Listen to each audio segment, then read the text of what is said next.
Oh, here's your Backstage Pass. Quiet on the set. Action! Welcome to Sedona's Backstage Pass with Chandra, presented by Chef Lisa Dahl. This is your inside look into culture, curators, and creative artists. And now, your host, Chandra. Welcome, my VIPs. You've got your Backstage Pass, and you are in again on Saturdays, every Saturday at 10 a.m. here at KAZM 106.5 FM and 780 AM. And always remember, you can visit mellowmountainradio.com and hear the show streaming live. And later, if you miss it, you can go to Spotify, Pandora Radio, even Apple Podcasts and hear it there. It's all archived there and mellowmountainradio.com. At this time, I want to thank my engineer and producer, Ryan Thompson. I'm waving at him right now. And he always does such a great job. These are just so much fun to do, and they sound so good because of Ryan. So now, I always like to talk about what's going on in town. Always want to support the great organizations we have here in Sedona. For those of you who are coming in for the holidays, there is a lot going on. So I want to tell you about that. First of all, please always visit the Mary D. Fisher Theater and the Alice Gill Sheldon Theater. They're together. They're part of the Sedona International Film Festival, which, by the way, is a rockin' film festival, which starts on the 21st of February and runs 9 days. They have some extraordinary events, ongoing events, like annual ones, and concerts, and even the Met Live Opera. And there is a subscription, but you can go and see them singularly as well. The one that is happening tonight, November 22nd, actually, I take it back. It's at 11 a.m. That's right. So you're going to hear the show and run over to Mary Fisher Theater. That is Arabella. That one is playing, and it is a live simulcast, I think it's called, or how do you say it? I wish I knew. Simulcast. This is what it means. It is being cast live. Okay, so you're going to see it live. It is Richard Strauss's romantic centerpiece of the Met Opera season. All right, and that just happens to be Arabella. Also, some wonderful, wonderful films, so make sure you check it out. Always go to SedonaFilmFestival.com, and you'll see all of the events and movies and concerts that are all coming up there. It's wonderful, wonderful. Now, also, Interfaith Thanksgiving event. This is an annual event. It is my favorite by far. I just love it. This is an interfaith, so it's not necessarily religious in that it's just one religion. You get to hear from all of the clergy people here in Sedona, and together they come, and we come to celebrate each other. And what a wonderful thing, especially in today's world, right? That is Tuesday, November 25th, so it's next Tuesday. It's coming up, and it is at 7 p.m. at the Church of the Red Rocks, which is located on 54 Bowstring Drive. Church of the Red Rocks has been with us for 60 years, I believe. It's amazing, incredible. And this is a Thanksgiving service. It's interfaith, like I said. Afterwards, you can enjoy some pumpkin pie. And it's just a lively, wonderful concert. I just love it. Absolutely love it. Now, let's see what else is going on here. Oh, yes, our friend Tyler Carson, Fiddler on the Rock. He has a concert coming up, and that's on Saturday, November 22nd. So make sure you look up fiddlerontherock.com, and you'll find out about him. There's also Sedona Turkey Trot. Not Sedona, but it is kind of Sedona-ish, but it's the Sedona Turkey Trot, and that's Thursday, November 27th on Posse Grounds.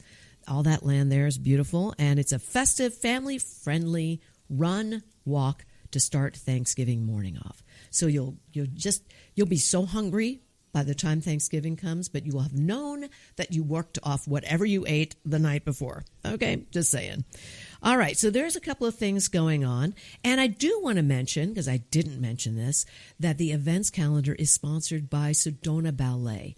Winnie Munch is the founder and executive director, and she is what we call a peach. She is so involved in bringing beautiful dance concerts, workshops, seminars. There will be one coming up in the spring next year. I believe it's in April. You've got to check it out, sedonaballet.org. And all of our friends over at Community Library Sedona, check them out. I'm going to give you their address.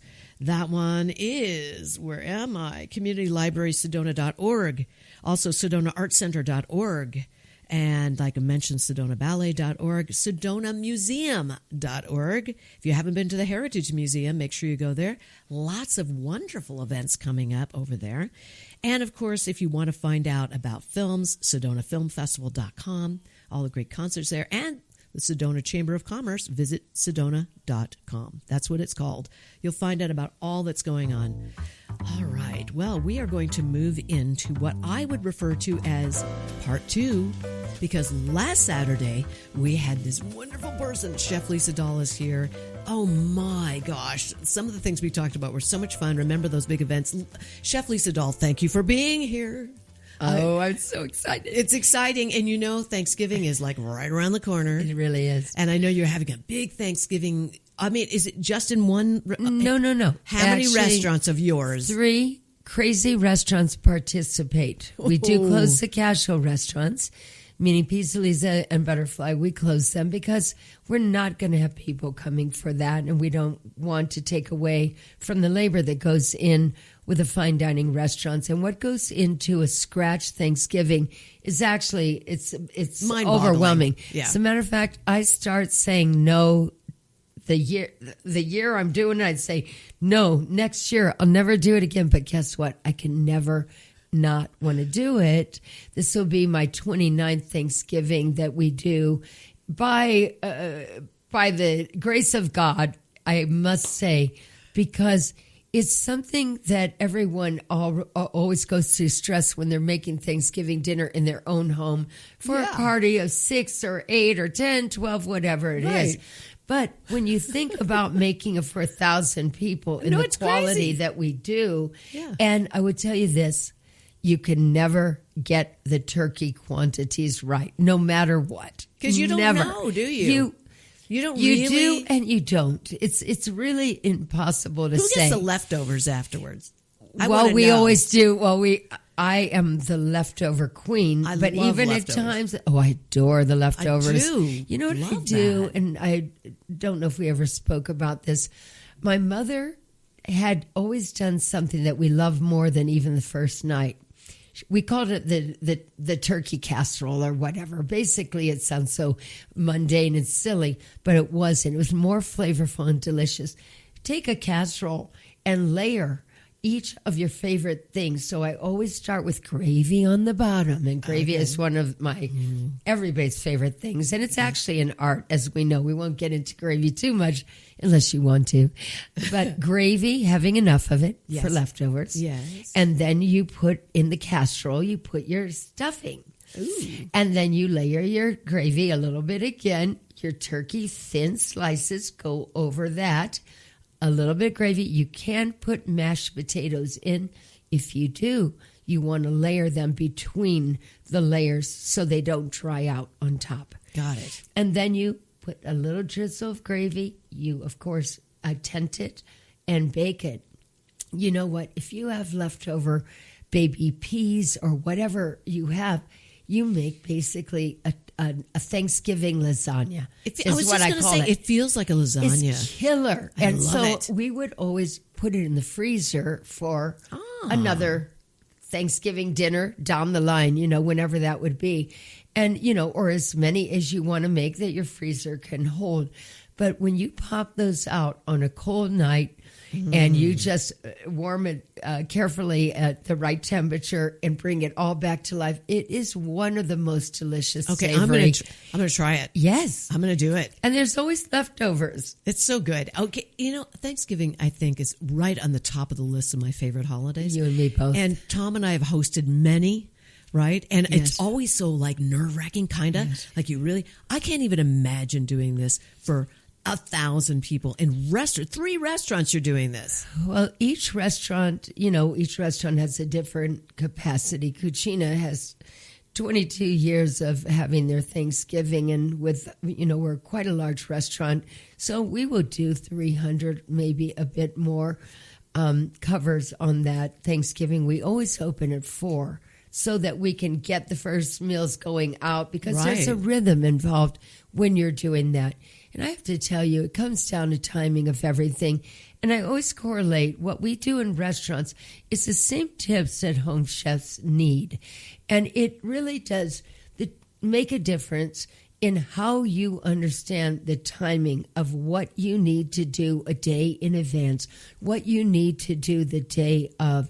And those steps, even though at home you have 1 turkey and maybe I have 60 turkey breasts, right now I do turkey breasts. To be honest with you, the whole turkey with who wants dark, who wants light, it's a nightmare for restaurants. I can imagine. It is a nightmare when it comes to the plating and all that there is. I don't even want to stress people out about that, because thinking about the years I did that was crazy. We use all organic turkey. I use Mary's turkey, and I brine the turkey breast 2 days in advance in the same way you would, no matter if you're making a turkey or a turkey breast in your own homes. Brining a day at least before, and then the marination. You do those, and then you keep those little turkeys in refrigeration, right? And then you time everything else that's labor intensive. If you're having homemade cranberries, then you get that out of the way in advance, because if you're trying to do that amongst the other things, it's really not the way to do it. I think making stuffing is so fun. But guess what? I make at least 60 trays of stuffing, and we use all of our own homemade focaccia, which has the rosemary. So we break it down, and you have to let the bread dry out. So that, again, is a day or 2 days before. Mm-hmm. So when you understand the mechanics, and you can do that, even if it's a dinner party for 10 or 12, it's the same rules apply, except for we're doing it in volume. I mean, but really, you will taste it in a way that you think that we made it for a smaller number, because you can literally taste the love in the food. Mm. And the love that you will taste is the old-fashioned way. And everything that my grandmother taught me when I was a kid is still something apply. Like how you let the mashed potatoes, which are usually, we want more mashed, but somebody ran out of gravy. You cannot run skimpy on gravy, or guess what? People get really mad. I remember that's true. I remember one of my first Thanksgiving at Cucina Rustic, and if these people are out there, I'll still hunt you down. I will never forget how, after everything was so perfect, the one thing we ran short on, believe this or not, was the cranberry relish. Oh. And they wanted their meals comped because we didn't have the cranberries. I'm like, come on. That's ridiculous. And guess what? So now I end up with so much extra cranberry relish because I'm so paranoid that I'll run out. Yeah. But I do a very simple cranberry relish, and I always have. I don't do the cooked cranberries. We order the organic cranberries, and we do with the fresh navel oranges. And the way that we do it becomes almost like a tonic that cleanses that richness that you have in a very rich meal. Right. Because everything, let's face it, is rich. It's rich. And cranberries and the oranges and the way that we do that with a little bit of ginger and all of that, it's so healthy. And yet at the end of the meal, you just feel great. Yeah, see, I love cranberries. I love making the relish. Do you? How do you do your? Well, I do make the organic cranberries, and I boil them down. I don't use sugar. Sometimes I've done it, but sometimes I'll use honey. Yeah. It just depends. And I throw walnuts in there. Delightful. And, some other little goodies. Sometimes I've thrown raisins. I've thrown some things like that in there. Yes. And it's yummy. It is. And it's a relish, and I love it. Absolutely. And there's always a lot, because I think I'm the only one that really loves cranberry relish. In our family, I mean, Tom loves it, but I really love it. add that sugar, baby, and they'll all like it. Right? I know. Well, No, you know what I do? I have to be honest. You have to boil it down. Well, I don't boil mine. Mine is You raw. don't? No, So you don't mine boil is it raw. down? I literally just do cranberries, oranges, and we do many times a bit of celery. I don't want to make people. So I have a question. I have a question about this. Yes. So I boil it, but I don't boil it down. No, so I it's know like what you gooey, mean. You make right? it like almost like a it just- compote. Yeah, that's right. It's kind Correct. of cracked open, Yes. the berries, Oh, and yes. then you Oh, stop. yes. Yeah. And so then you throw everything, you've got things in there, and then you throw a few other, extra things in there.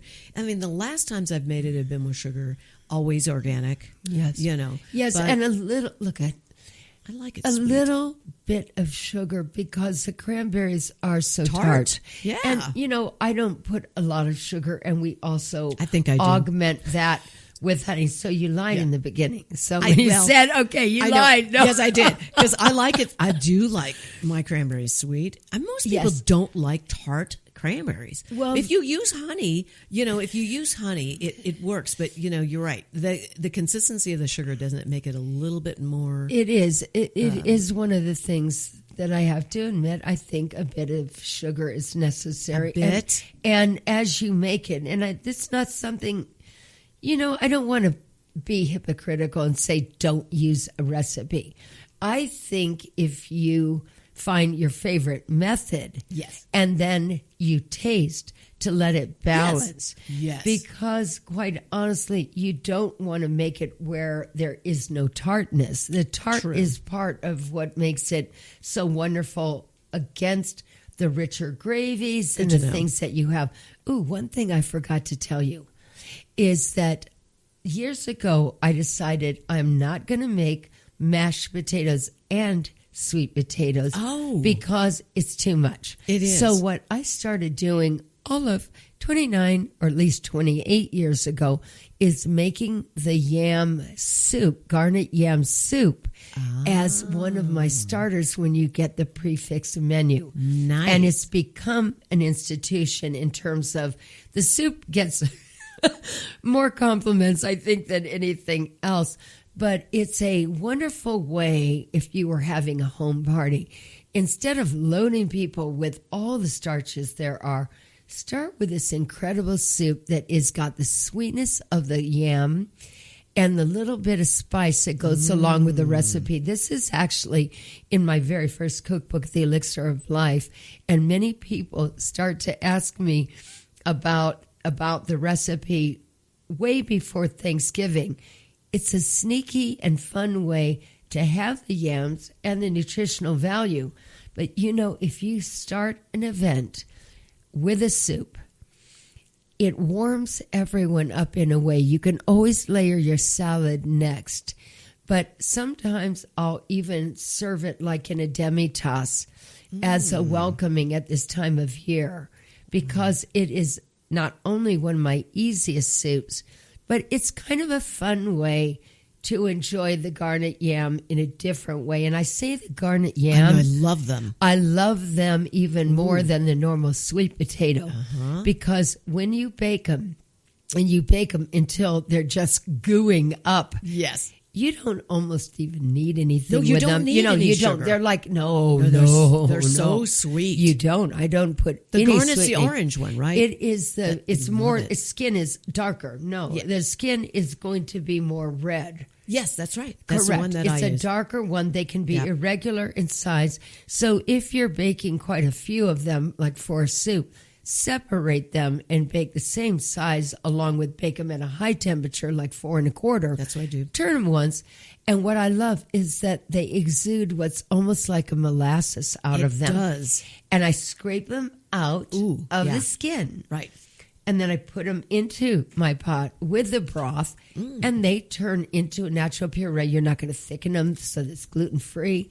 And as you do it with the sofrito and the lovely spicy things that we do in the recipe and puree it, you taste it, and it's especially if you let it, that's again, make that the day ahead.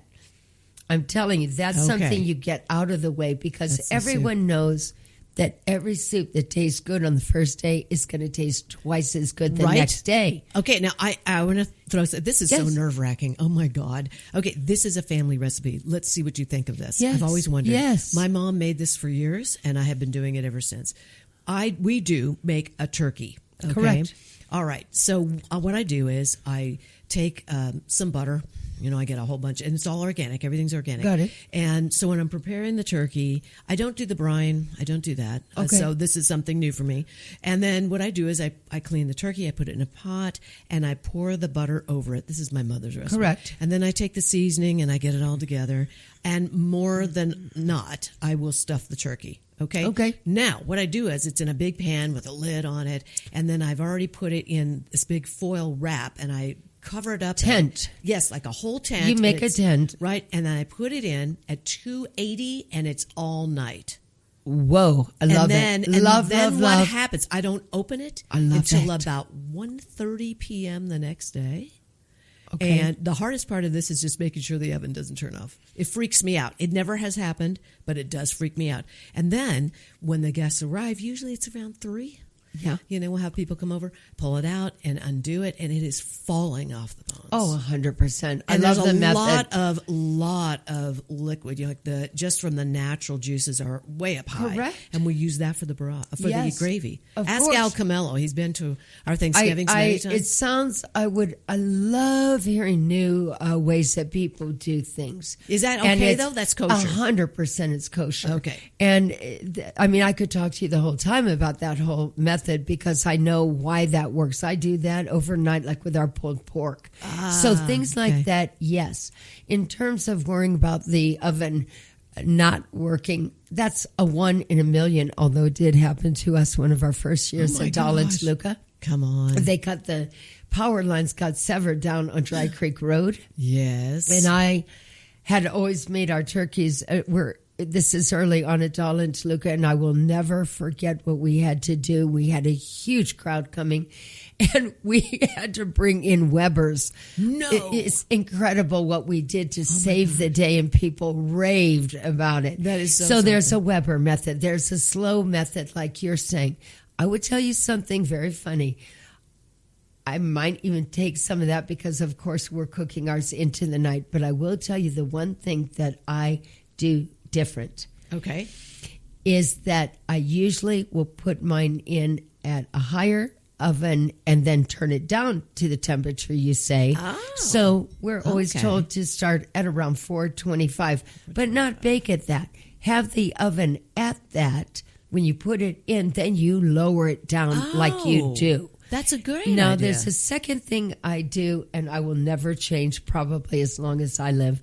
I use extra virgin olive oil Okay. instead of the butter. Okay. Now, the reason is that I believe that the extra virgin olive oil delivers in the spices into the internal part of the turkey even more, and it insulates in a way that butter doesn't. But you know what? Okay. Every recipe from all the years of us growing up was butter. I just learned that if I take my garlic, my spices, everything that we put in chilies and cayenne, and just, you would think that over seasoning, but it never does. I love that. And that's what people tell me. We send it out on my newsletter every year.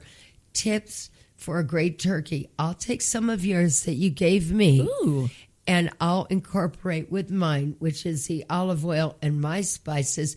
When I say brine, I don't mean you have to make a complicated brine. Okay. What I do is make sure that we soak them in salt water overnight at least.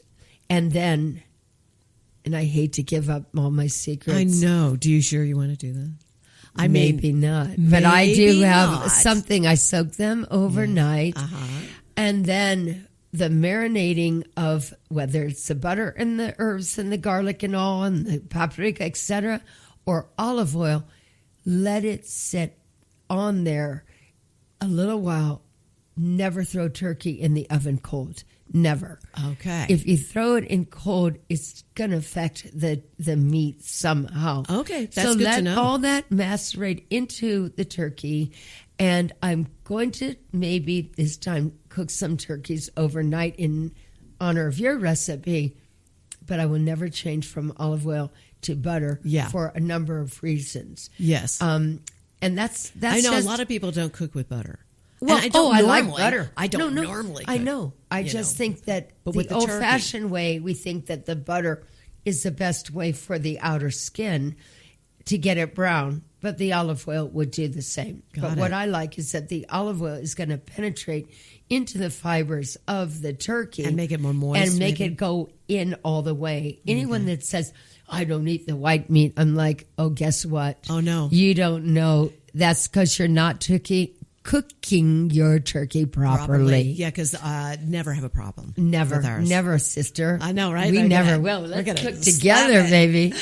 That's so true. What's your favorite pie? I think I've asked this before. Well, I am not.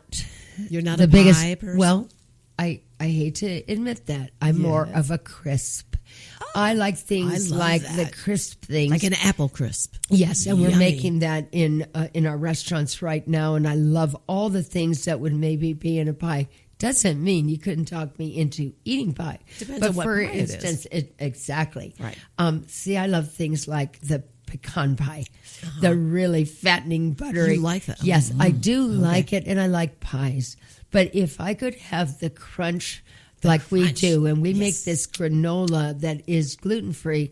But I have to be honest with you. I was in a restaurant yesterday, and I saw it coming in warm, the apple crisp, and the big chunks of this wonderful oat granola that we make. It's like candies within the crunch. So that's how I like scoop it out. Okay, that's the recipe I want. Scoop it out. Because that's like, I Yeah. love that. Yes, Whoa. organic apple. Not as much peach. We're being thrown off the show. Oh, every single No, time. it's not. Okay, I don't know where. I see the red light. I'm freaking out. I want to know more. I want to know more about this. Yes. You have to give this recipe to me. Where can we find the recipe? Well, we'll send it out in our Thanksgiving Okay, so, newsletter. let's talk I don't about know if the everybody newsletter. gets a newsletter. It is cheflisadahl.com. Oh, yeah. And get on the email list. I'm on I it. enlist people all the time. We give a newsletter with upcoming things, but always at this time of year, recipe hooks. You know, I see people cry learning how to make mashed potatoes because they love them more than anything, and they don't think they can make mashed potatoes. But guess what? The simplest things are sometimes the hardest because people don't know the hooks. Well, so now, here's the thing, everybody. ChefLisaDahl.com. You got to go sign up for the newsletter because you're going to get recipes. And you're not going to get them here. You're going to get them there. This was just a little literal taste Yes. of some of this. Happy Thanksgiving. Happy Thanksgiving. Love it. I love it. I love it. Oh, I did too. My favorite holiday because it's not about a bunch of stuff you have to buy. No, it's just so It fun is. It's to gratitude. just enjoy and say thank you. Gratitude. Okay, everybody stay with me. Chef Lisa Dahl, come back. I know you're going to be back in about a week or two. So anyway, can't all right, wait. everybody stay tuned and happy Thanksgiving.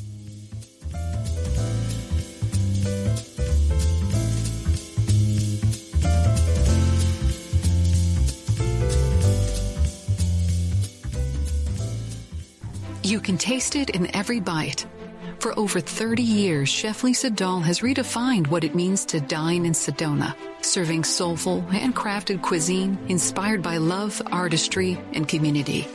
From the wood-fired kitchens of Mariposa to the couture flair of Butterfly Burger, every experience is elevated, every ingredient intentional. To learn more about Lisa Dahl and the Dahl restaurants, please visit cheflisadahl.com. Need a clean car fast? Come to Cleaner, Quicker Car Wash. We'll have you sparkling and back on the road in minutes. Whether you're after a quick shine or a deep clean, you'll get top quality service, eco-friendly soaps, and smiles all around. Drive up, shine up, and feel good, all without slowing down your day, and look like a star in your car. Located West Sedona on Highway 89A. For more information, visit cleanerquickercarwash.com. here's more of Sedona's Backstage Pass with Chandra, presented by the Dahl Group. I am so excited to have my next guest on the show today. This man is crazy. Okay, I'm just going to say it. He's You're a making nutter. me laugh right off the bat. I know he's a nutter. I love him because he's so much fun to be around. He is an Elton John freak. I'm going to tell you that right up front. I'm going to tell you he is also a baseball crazy person about his.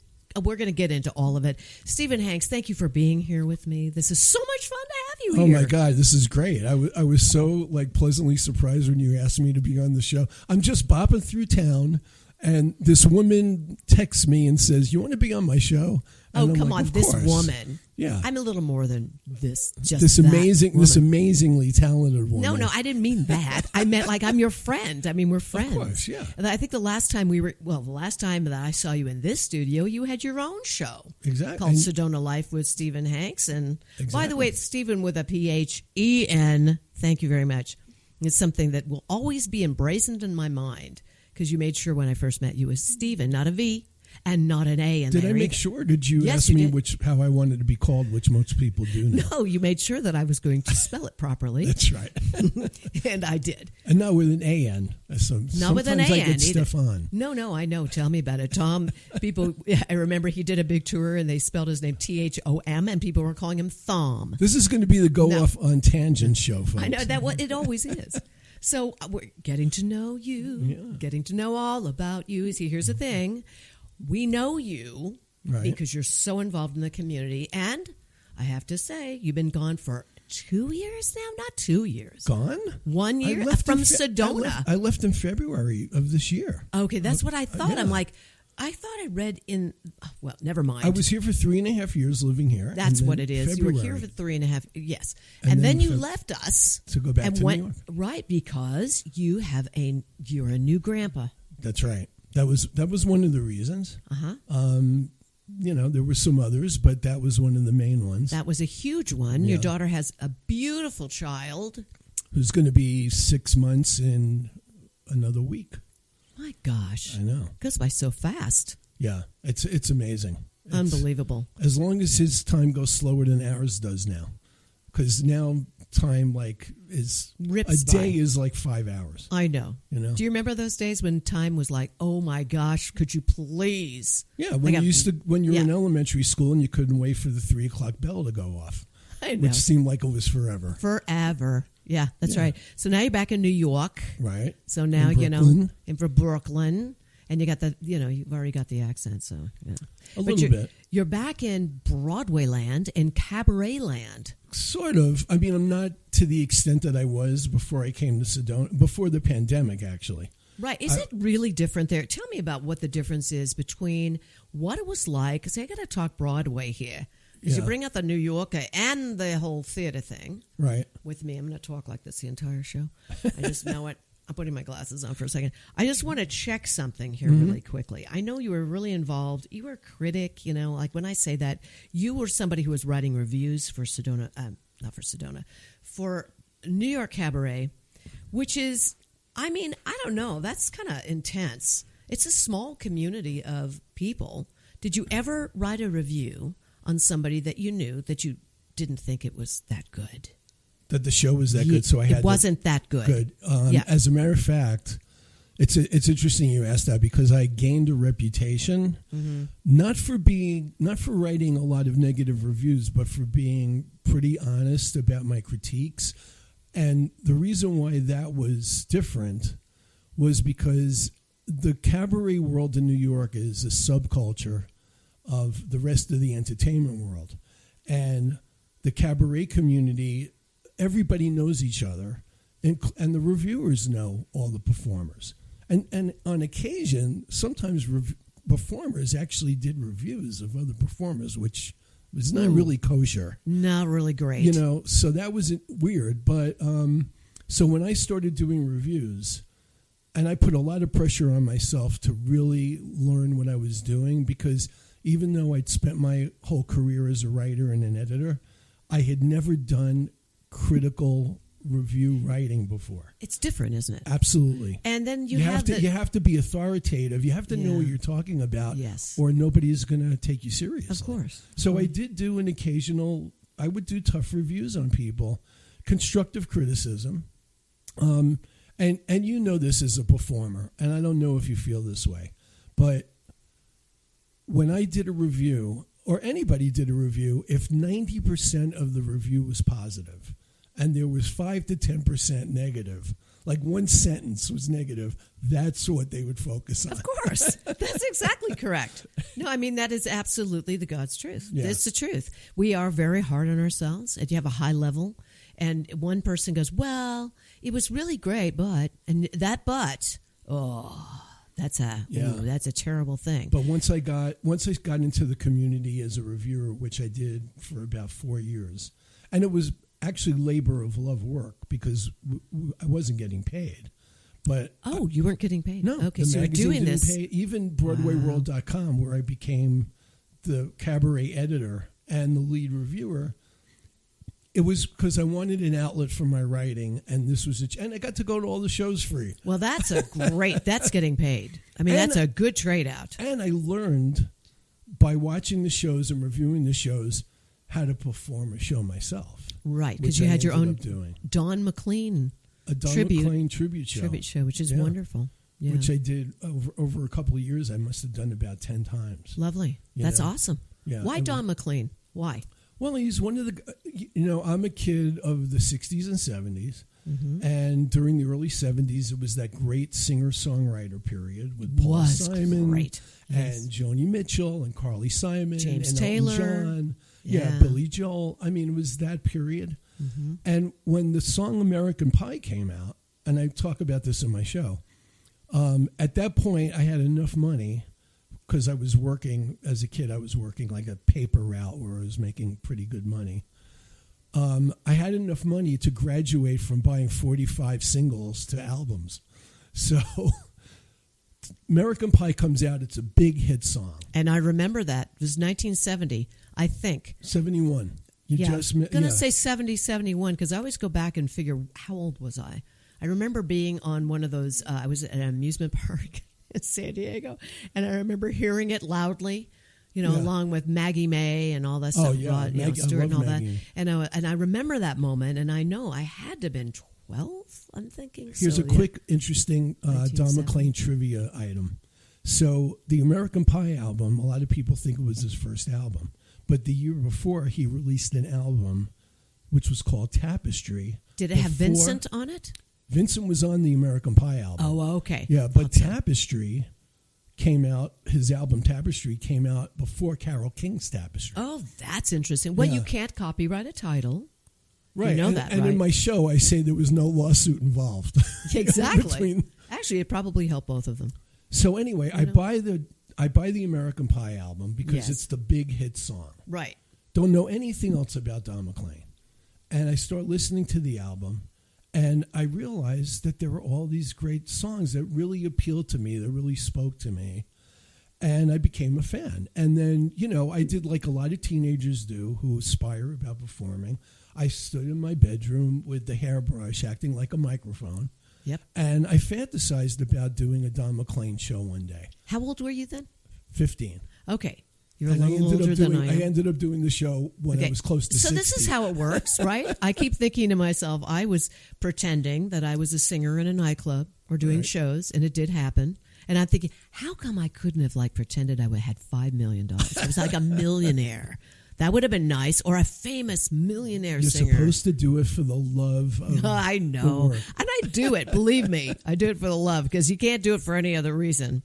I mean, seriously. It's not a big, huge moneymaker. Yeah. Cabaret isn't. Did cabaret shows in Vegas and Reno, my own shows. It's like, it doesn't, anyway. Okay, so now, let's talk about this. Okay. When did it bite you? You got the bug. Was it during those years with the singer-songwriter? Was it going to the theater? What was it? What was the defining moment for you? What age are you when you know for sure that you are going to write and you know for sure this is what you're going to do and that you're going to be on a stage. Tell me what. Are you talking about my writing and editing career or when I wanted to perform? Eventually? I want to know about your writing first because you are a writer. This is something that you do extremely well. Thank you. And I mean, I have to say, for those of you not going to get into this in politics, but boy, some of those pieces that you've written are phenomenal. Thank you. They're wonderful. They're painful. They're painful to write. But they are. Yeah. Not because they're hard to write. Well, they're a little bit hard, but also because of the content. I was going to say painful because someone's maybe said, I'm going to knock your block off. Yeah, No, not for that reason. Painful because of what the subject matter is yes, and how it resonates. But that's right. I knew I wanted to be, I grew up reading the sports sections in the newspapers with my dad all the time. And I kind of fell in love with the idea of actually writing about sports. And when I realized when I was about 14 or 15, about the same time as Don McLean, that I was not going to be a professional baseball player, even though I continued playing baseball to this day. I know we're going to talk about that in a minute. I was realistic about the fact that I was never going to make the major leagues, let alone go to a big college for baseball. So I focused more on my next dream, or what was actually my dream, which was one day starting my own sports magazine in New York, which I actually ended up doing. Oh, that's fantastic. When did that happen? In 1982, my wife, Bea, who I met through magazine publishing. Oh, okay. We both had the same ambition to publish our own magazine. Oh. So once we became a couple, we realized we had the same dream. And in 1982, we said, let's start New York Sports Magazine next year. Oh, my gosh, Zick, I didn't know this about you. For those of you listening, did you know this about Stephen Hanks? You didn't. I know you didn't because I'm closer to him than you are, and I didn't know it. And what was so cool was the first issue that came out was in April of 1983. I'm really dating. I wasn't even 30 years old yet when we did this. Good for you. And the first issue of our magazine on the newsstands in New York outsold Sports Illustrated. Wow. And every issue, we only managed to publish 5 issues because we couldn't raise enough money to sustain it. Oh. There was a recession at the time in the 80s, and it was just really tough. It was devastating when we had to fold it because it was like our first child. Oh, that's so hard. But the magazine was universally praised for the content. It's just that it was a failure financially. Well, it's difficult. People don't realize, even back in the 80s, I'm sure it's been like this all the time with print, newspapers and all that. It takes a lot to keep a newspaper, a magazine running. It's very expensive. Well, you have to raise a ton of money up front because you know you're going to lose a lot the first 2 years until it turns around. That's right. So, and even after New York Sports folded, we continued publishing sports one-shots for the newsstand over the next few years. Very cool. But once that, all ended, I continued to stay in the magazine publishing world, and I ended up publishing and editing a whole bunch of different small magazines. How great is that? I love it. So your dream came true.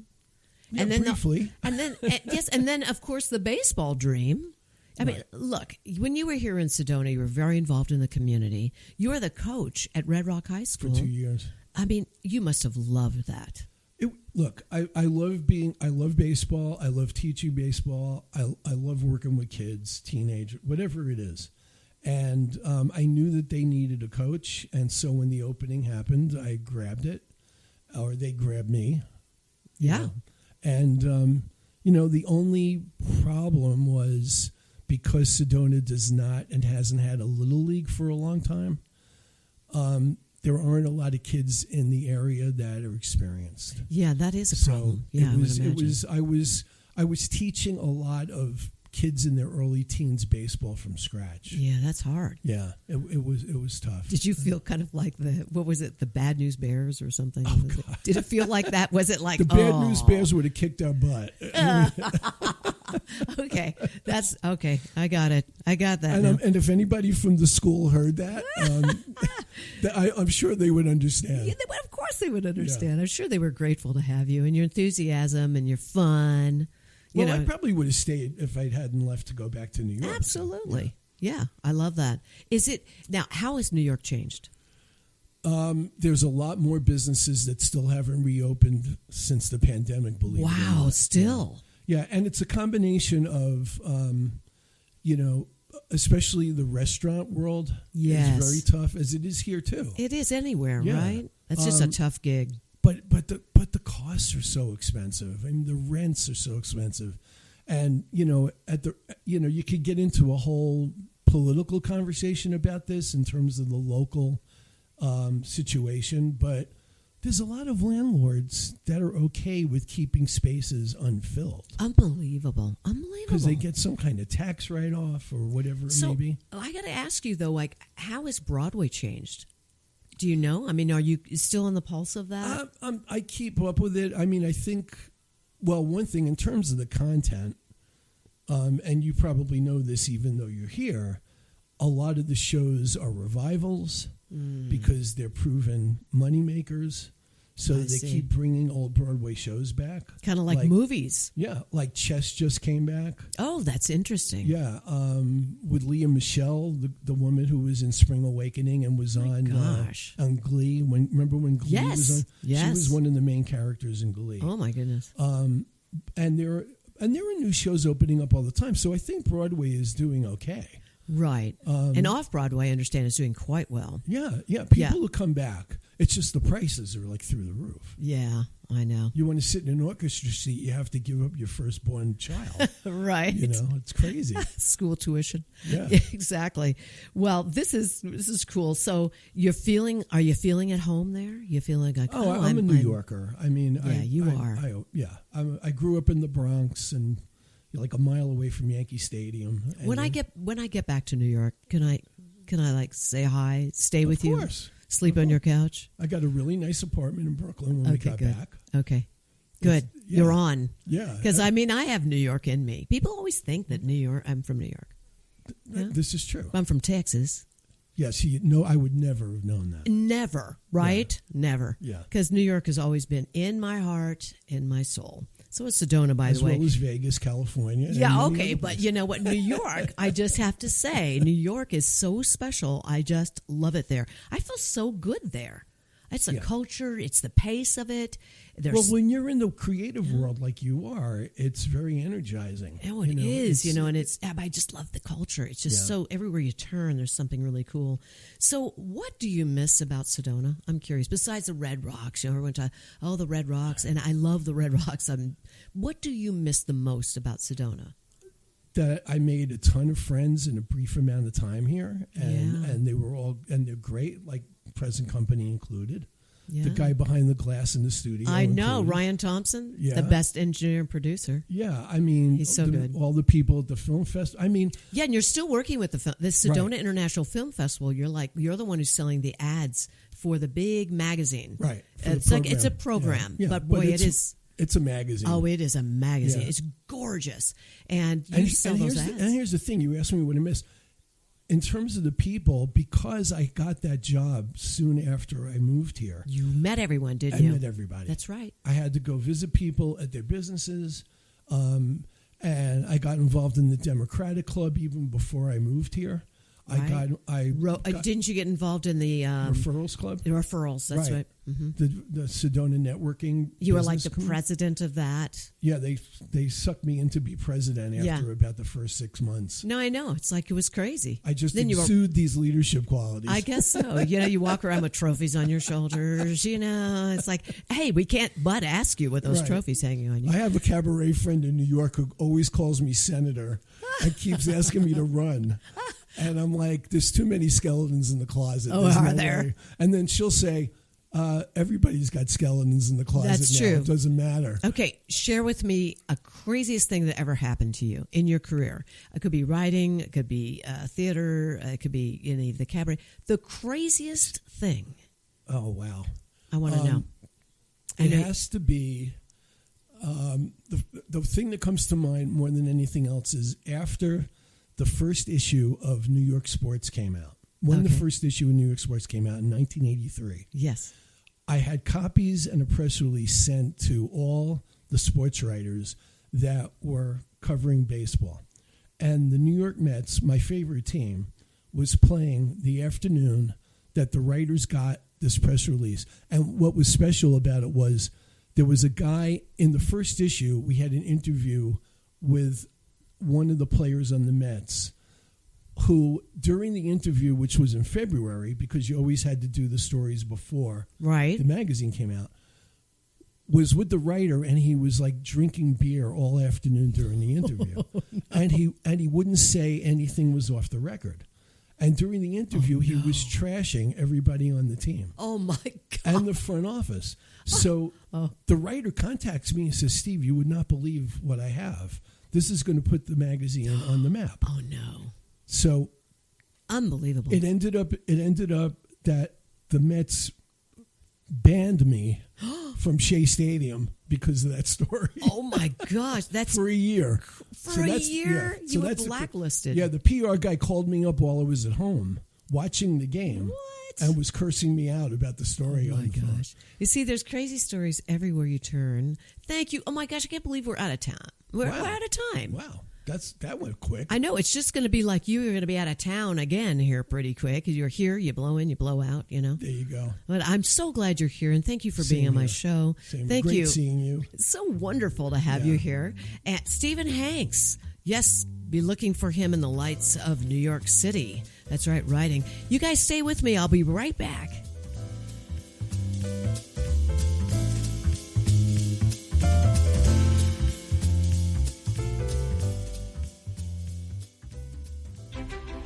You've explored the trails, stood in awe of the red rocks. Now, discover how Sedona became Sedona.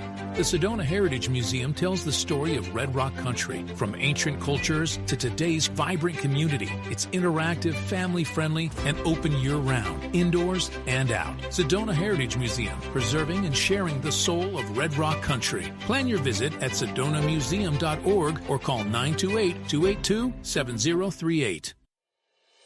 Take a deep breath, then let it go. At Sedona's New Day Spa, your escape begins the moment you arrive. Enjoy luxurious massages, rejuvenating facials, and native-inspired body treatments. Every moment is designed to restore balance and renew your spirit. Voted Sedona's Best Day Spa, this is more than self-care. It's your sanctuary. Book your experience today at SedonaNewDaySpa.com or call 928-282-7502. When your project demands precision, experience, and trust, turn to Sefton Engineering Consultants. From expert civil engineering to construction management, we deliver real-world solutions that stand the test of time. With over 30 years in the business, Luke Sefton's team is committed to getting your project done right, on time, and on budget. Sefton Engineering Consultants. Reliable, experienced, personal. Learn more at SeftonEngineeringConsultants.com. Here's more of Sedona's Backstage Pass with Chandra, presented by the Dahl Group. Well, it was wonderful having Chef Lisa Dahl here as always. And of course, Stephen Hanks coming in from New York. He didn't come in just for this, but you know, did you hear that? You know what that means. If you've been listening, it's time for my shameless Chandra spot.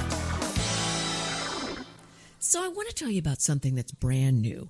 I do have a lot of things going on. People say, how in the world are you balancing all of this? Well, you know, sometimes I do drop a few of the balls that I am juggling, but this is a new thing, and it's called the In the Living Room Music Series. I had founded that and produced it every Wednesday from 2014, I believe we started in October, 2014 through 2016, and it was every week, and it was great fun. I got to meet all the different musicians here in town. A lot of them I've worked with, some of them I had not. Some of them were people that actually came in from Nashville. It was really fun. We did really, really well with that, and it's sort of like this. If you remember the Actors Studio, where there was a moderator and the audience could ask questions, well, that's what this is, but it's gone music. So I'm renaming it Sedona's In the Living Room Music Series. And of course, the byline is the Actors Studio Gone Music. We're going to be starting that this coming January 2026 at the Mary D. Fisher Theater. I am so excited about this. Patrick Schweiss said yes, and we're doing this. And like I said, it's going to start in January. The first concert is January 12th, and then the next one will be on the 26th of January. So we're not going to do it every week. We're going to have it bi-monthly, and it'll be so much fun. I'm going to be able to bring in my friends as well as musicians that I don't know, and maybe some people that I've known for years that were actually in the Living Room Music series back in 2014 through the 2016. So be looking for this, okay? And if you want to be a sponsor, let me know, because actually the admission is going to be very reasonable. It'll be $20 at the door, and the admission is going to be split by the artist and Sedona International Film Festival. So you'll actually be supporting the film festival as well as the musicians here in Sedona. So those of you who are traveling in, make sure you take a look at it. I do have a Facebook page, and it does say In the Living Room Music Series. I'm going to change it a little bit. Anyway, thank you for checking it out. And just remember, it's Sedona's In the Living Room Music Series starting in January 2026. Wow, what a fun show this has been. I just love the guests that come on. I learned so much about these amazing individuals, and I hope you're enjoying this as much as I am. Getting to know people behind the scenes is just fascinating, isn't it? And I want to thank my sponsors. Because of them, I can actually do this show. Sedona Heritage Museum, Sefton Engineering, Cleaner Quicker Car Wash, Sedona New Day Spa, Sedona Ballet, and my presenting sponsor, the Dahl Group with Chef Lisa Dahl. And I want to thank my producer and engineer, Ryan Thompson, who always makes this show sound so professional and fabulous, and the owner of KAZM 106.5 FM and 780 AM, Chuck Helstein. Remember, it's mellowmountainradio.com. And I hope that you will come back every Saturday at 10 a.m. with your VIP pass, because we're going to hear from other wonderful artists in the Sedona and Verde Valley area.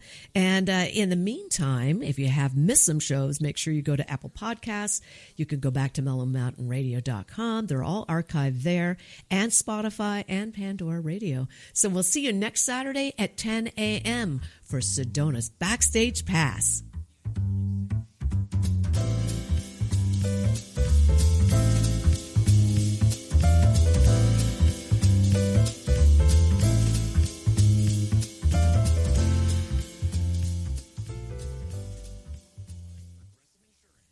It's amazing what